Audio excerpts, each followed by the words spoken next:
لله رب العالمين والعاقبة للمتقين والصلاة والسلام على سيدنا محمد وعلى آله وأصحابه أجمعين. فقد قال الله تبارك وتعالى في كلامه والفرقان الحميد أعوذ بالله من الشيطان الرجيم. بسم الله الرحمن الرحيم.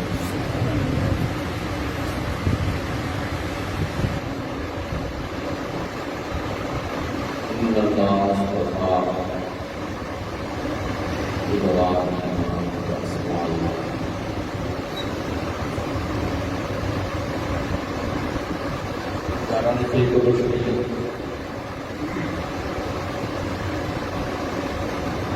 باری تعالیٰ خالق و مالک وحدہ لا شریک نے جب روحوں کو تخلیق کیا، نبیوں کی روحوں کو الگ کیا اور غیر نبیوں کے علاوہ جتنی بھی انسانیت ہے، حضرت آدم سے لے کر تا آخری بشر قیامت کے دن تک جو آ چکے، جو آئے ہیں، جو آئیں گے، سب کو الگ کیا۔ نبیوں کی روحوں کو الگ، غیر انبیاء کی روحوں کو الگ۔ ایک تو اس بات سے یہ پتا چلا کہ منصب نبوت و رسالت یہ جو قسمی نہیں ہے، یعنی نبوت و رسالت جن انبیاء کو ملی ہے کوئی عبادت یا کمانے کی وجہ سے نہیں کہ انہوں نے عبادت کی تو نبی بن گیا، نہیں، اللہ پاک نے پہلے دن سے ہی منتخب کر دیا کہ یہ نبی ہیں، یہ غیر نبی ہیں۔ پہلے دن سے منتخب کر دیا کہ انبیاء کی ذوات کون ہے، غیر انبیاء کی ذات کون ہے۔ اور پھر اللہ پاک فرماتے ہیں قرآن حکیم میں کہ غیر انبیاء حضرت آدم علیہ السلام کے پہلے انبیاء سے لے کر تا قیامت آخری تک غیر انبیاء کو الگ کر کے اللہ پاک نے ایک وعدہ لیا کہ الست بربکم، آیا میں تمہارا رب نہیں ہوں؟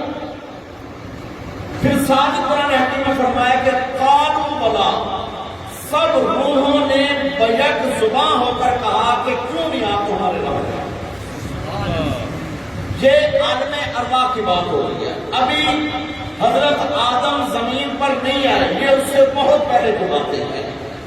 ابھی حضرت آدم علیہ السلام کا جسم مبارک بھی نہیں بنا، یہ اس سے بھی پہلے کی بات ہے۔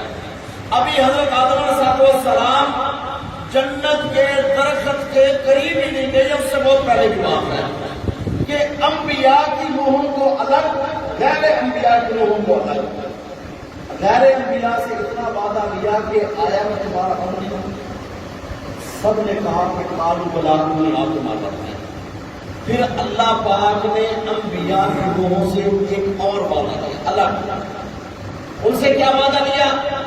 ان سے وعدہ یہ لیا کہ اگر تمہارے درمیان میرا محبوب آ جائے تو کیا تم ان کا اقرار کرو گے؟ نصرت کی ضرورت پڑی تو ان کی نصرت کرو گے؟ قرآن حکیم میں آتے قالوا اقررنا، سب انبیاء نے عالم ارواح میں بیک زباں ہو کر عرض کی یا اللہ کیوں نہیں، ہم اقرار کرتے ہیں جو تیرا آخری نبی اور محبوب ہوگا، ہم اس کی نبوت کا بھی اقرار کرتے ہیں، اگر نصرت کی ضرورت پڑی تو اس کو جہاں سے اس بات کا پتہ چلا کہ جو انبیاء کی روحیں ہیں یا ان کا انتخاب ہے، اللہ پاک نے پہلے دن سے کر دیا ہے۔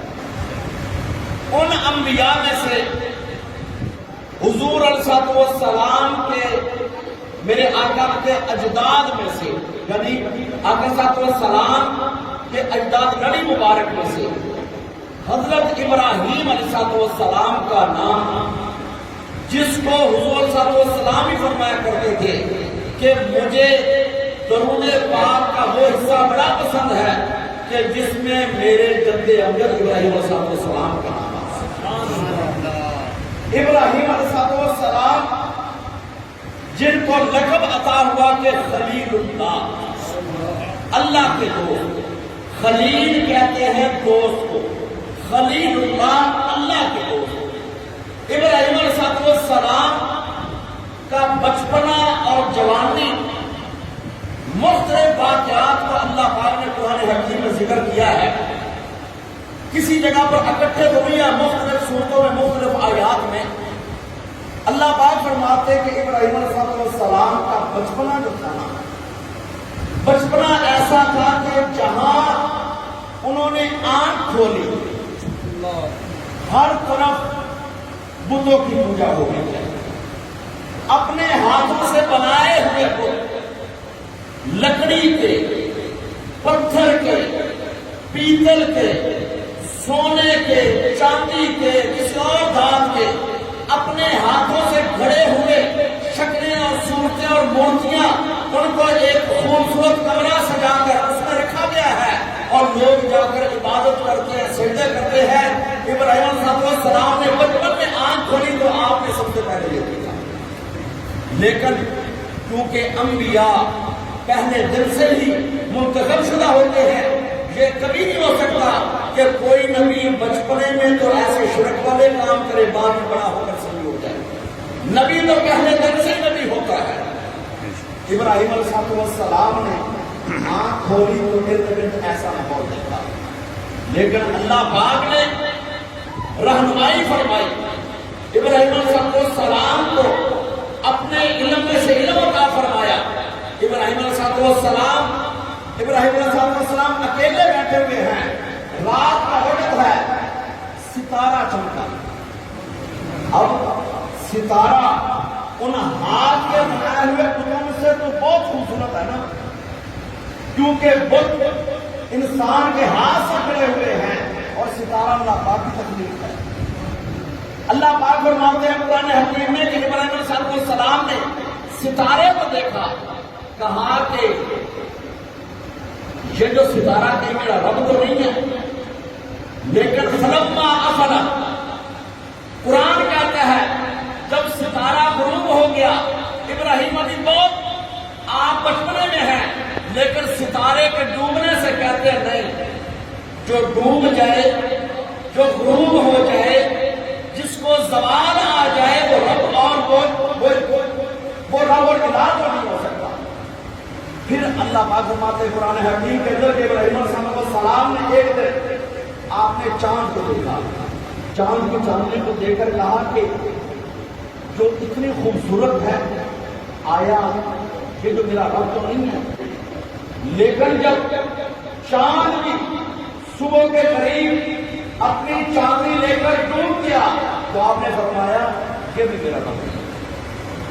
پھر ایک سورج کو دیکھا اور اس کی کرنوں شام پہ دیکھا اور آپ نے فرمایا کہیں یہ رب تو نہیں ہے۔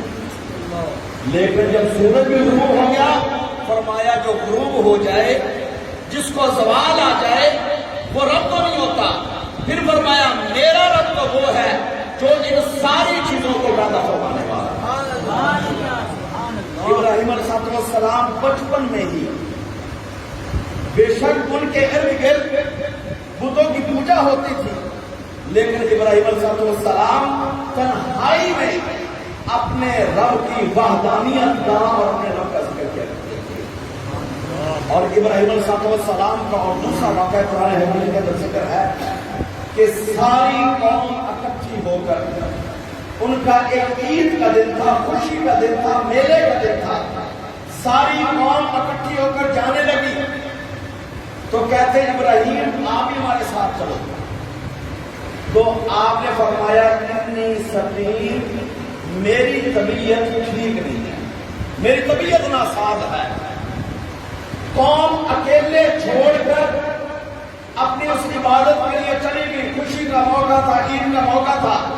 رب تعالیٰ فرماتا ہے قرآن حکیم کے اندر کہ ابراہیم علیہ السلام کو اللہ پاک نے ذہن مبارک کے اندر یہ بات ڈالی کیوں نہ ان کے بتوں کے ساتھ وہ حشر کیا جائے تاکہ ان کو پتا چل جائے کہ خالق کون ہے، مالک کون ہے، معبود کون ہے، الہ کون ہے۔ ابراہیم علیہ السلام نے اٹھایا کلہاڑا اور ان کے بت خانے میں گئے، ہر بت کا کسی کا بازو کاٹا اور کسی کی ٹانگ کاٹی اور کسی کا ناک کاٹا، کسی کا کان کاٹا اور کسی کی گردن کاٹی، لیکن جو سب سے ان کے عقیدے کے مطابق جو سب سے بڑا بت تھا، ان کے عقیدے کے مطابق سب سے بڑا رب تھا، جس کو اونچائی پر رکھا ہوا تھا، اس کو ابراہیم علیہ السلام نے کچھ نہیں کہا، کلہاڑا اس کے کندھے پر رکھ کر دروازہ بند کر کے اپنے گھر آ گئے۔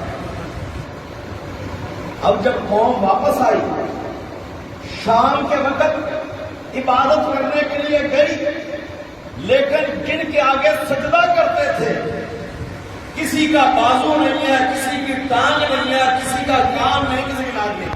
قوم پریشان ہو کر کہتی کہ کس کی ضرورت ہے یہ کام کرے۔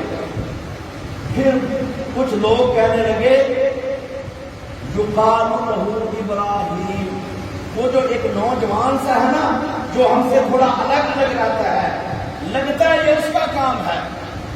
قوم اکٹھی ہو کر ابراہیم علیہ السلام کے دروازے پر گئی اور جا کر کہتی ہے کہ انت فعلت ھذا بآلہتنا یا ابراہیم، اے ابراہیم ہمارے معبودوں کے ساتھ یہ کام تو نے کیا ہے۔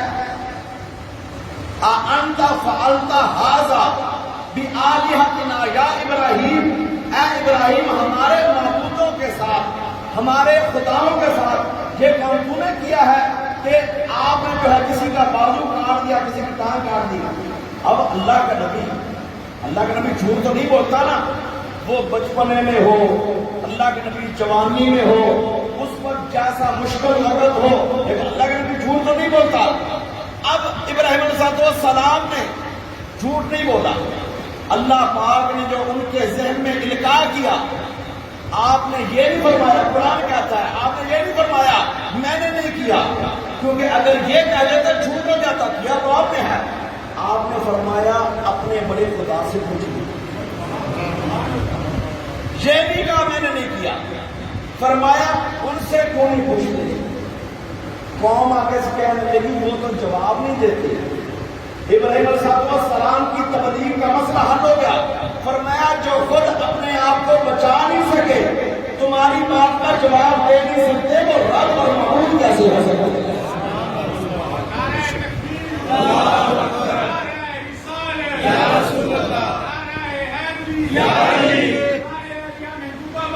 زندہ آباد۔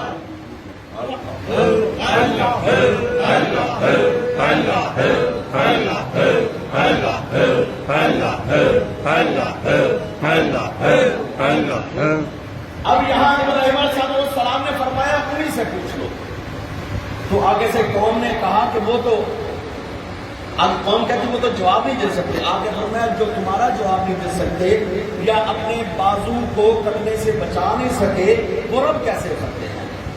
لیکن اس بات کا پتہ مجھے بھی ہے، آپ کو بھی ہے، باطل جو ہوتا ہے نا، باطل جب دلیل ختم ہو جائے پھر وہ زور آزمائی کرتا ہے، یہ پکی بات ہے۔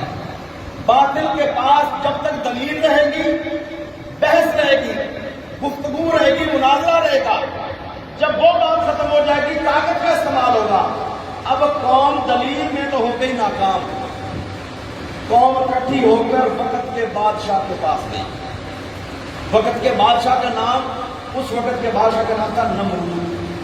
نمرود کو کہتی کہ اے بادشاہ، ہمارے آباء و اجداد اور ہم عبادت کرتے آئے ہیں ان کی، ایک نوجوان آیا ہے اس کا نام ابراہیم ہے، وہ اس عجیب کی باتیں کرتا ہے اور ہمیں لگتا ہے کہ ہمارے بتوں کے ساتھ والا معاملہ بھی اس نے کیا ہے۔ اے بادشاہ وقت، آپ ذرا اپنے دربار میں بلائیں نا اس کو۔ ابراہیم علیہ السلام کو نمرود نے اپنے دربار میں بلایا۔ جس طرح قوم ساری مشرک تھی، وقت کا بادشاہ بھی مشرک تھا، نمرود دربار میں ابراہیم علیہ السلام کو بلا کر کہتا ہے اے ابراہیم تو کس رب کی عبادت کرتا ہے؟ اندازہ لگائیے سوال اس نے کیسا ہوتا، اے ابراہیم تو کس رب کی عبادت کرتا ہے؟ تو آگے سے ابراہیم علیہ السلام فرماتے ہیں ربی الذی یحیی و یمیت، میرا رب وہ ہے جو زندہ کرتا ہے اور مارتا ہے۔ زندگی اور موت کی نسبت ابراہیم علیہ السلام نے اللہ پاک کی طرف کی، لیکن نمرود دماغ کا موٹا تھا، دماغ اس کا بریکی والا نہیں تھا۔ وہ کہتا ہے یہ کون سا مشکل کام ہے؟ نمرود نے اپنے خاص سپاہیوں کو حکم دیا کہ جیل خانے میں ایک قیدی ہے، کسی جرم میں اس کا سر اتارا جانا ہے کل یا پرسوں، اس قیدی کو لے آؤ اور اس کو آزاد کرو۔ نمرود کے حکم سے جس قیدی کا سر اترنا تھا اس کو آزاد کر دیا گیا۔ پھر نمرود کہتا ہے ایک عام بندہ بازار میں چل رہا تھا، نمرود کہتا ہے کہ اس کو پکڑ کر لے آؤ، آ گیا۔ نمرود کہتا ہے کہ اس کا سر اتار دو، اتار دیا۔ نمرود کہتا ہے اے ابراہیم تو کہتا ہے کہ میرا رب وہ ہے جو زندہ کرتا اور مارتا ہے۔ اے ابراہیم جس نے مرنا تھا میں نے اس کو زندگی دے دی، اور جو زندہ پھر رہا تھا میں نے اس کو مار دیا، کام تو میں بھی کر لیا۔ ابراہیم علیہ السلام نور نبوت اللہ پاک کے علم اور الہام کی وجہ سے بات سمجھ گیا ہے کہ اس کی سمجھ میں دلیل نہیں آئی۔ آپ نے جو اگلی دلیل دی، فرمایا اے نمرود میرا رب وہ ہے، میرا رب وہ ہے جو مشرق سے سورج نکالتا ہے مغرب میں غروب کرتا ہے۔ اگر تو یا تیرا رب کوئی اور ہے ذرا سورج مغرب سے نکالے۔ اب یہاں پر آ کر پہلے عوام کے پاس ختم ہو دلیلیں، اب یہاں بادشاہ کے پاس دلیل ختم ہوئی۔ لیکن میں نے آپ کو کہا کہ باطل دلیل کے بعد زور آزمائی کرتا ہے۔ نمرود کو غصہ آ گیا، نمرود کہتا ہے کہ ابراہیم کا اور کوئی علاج نہیں، بس ایک علاج ہے کہ قوم ساری لکڑیاں اکٹھیاں کرو لکڑیاں۔ ساری قومیں لکڑیاں اکٹھیاں تھیں۔ ان وقتوں میں جس کو آگ میں جھلسانا ہوتا تھا لکڑیوں کا بہت بڑا ٹال بنا کر دور سے ایک جھولا نما پینگ ہوتی تھی، اس مجرم کو بٹھا کر دور سے دھکا دیا جاتا تھا۔ ابراہیم علیہ السلام کے لیے اب اس نے وقت مقرر کر دیا کہ ساری قوم انجام دیکھ لے کہ جو ہمارے بتوں کو چھوڑ کر کسی اور رب کی عبادت کرتا ہے، ساری قوم دیکھے انجام کیا ہوتا ہے۔ بادشاہ نے اپنی کرسی بھی آگ سے بہت دور لگوا لی اور اس کے حواریوں کرسیاں لگ گئی، ساری قوم اکٹھی ہو گئی، لکڑیوں کا ڈھیر لگ گیا۔ رب تعالیٰ کا قرآن کہتا ہے کہ جب ابراہیم علیہ السلام کو اس پیٹ پر جھولے پر بٹھا کر آگ میں جھونکا گیا نا، تو اللہ پاک نے فرمایا کہ کلنا